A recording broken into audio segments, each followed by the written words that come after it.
All right, so step one is to take one of your wires, make sure it's as smooth as you can get it without having a bunch of rolls and things in it. But you're gonna fold it in half. So find the matching ends, and then you're gonna take the end and you're going to kind of pinch it down, but don't completely pinch it because I like to have a little loop at the end of mine. And you can either take a pen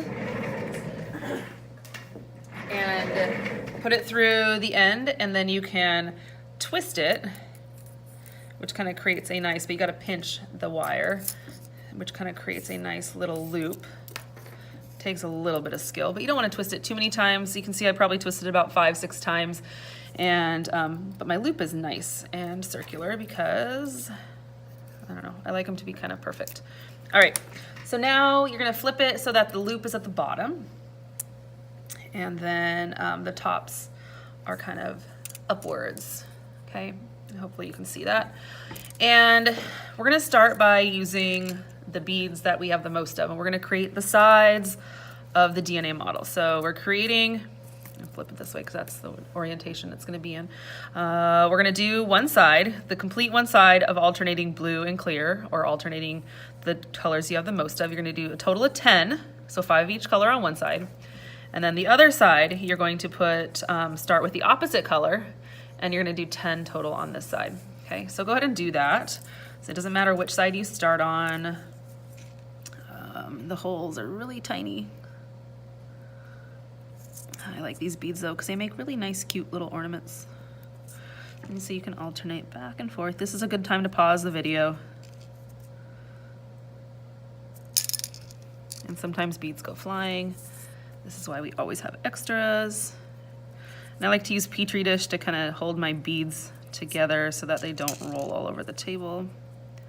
I'm using a black cardboard so that you can see things a little bit better than you could if they were just on the white desk. 1, 2, 3, 4, 5, 6, 7. Oh, come on. 8, 9, 10. All right, so there I have a total of 10, which is gonna be on one side.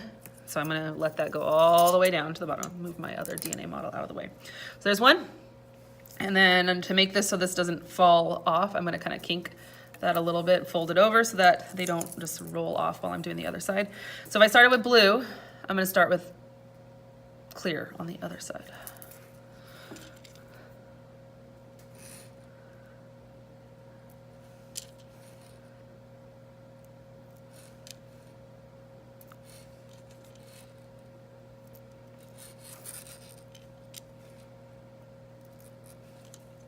And if you make a mistake, it's nice and easy that you just go and remove the beads that you want, but make sure that you're checking as you go because it's harder to fix errors as you progress through creating the structure.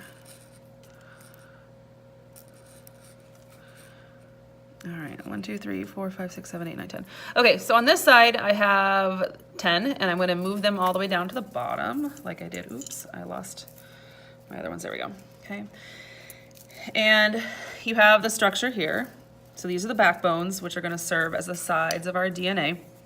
And you can say they alternate one color on one side, and then the other color starting on the other side, all the way at the top. So then you're going to take about double the amount. So if you scoot all the beads down to the bottom where the loop is, or close to the loop, I wanna take about double the amount of space at the top, and that's where I'm going to fold it over. So I'm gonna fold it over my fingers so you can kind of see that I have this amount of space up here. Okay, scoot them all down. So I have that amount of space, and then I'm going to kind of do the same little loop that I did before.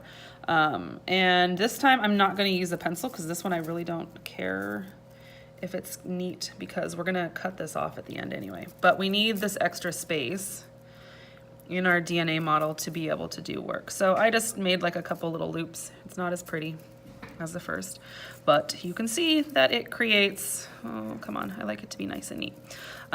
You can see that it creates a space that we are now gonna work to create the rungs of the ladder, the actual crosses, the pieces that cross, which are the base pairs, all right? So this is part 1 or part 2, and then we'll move on to the next one in the next video.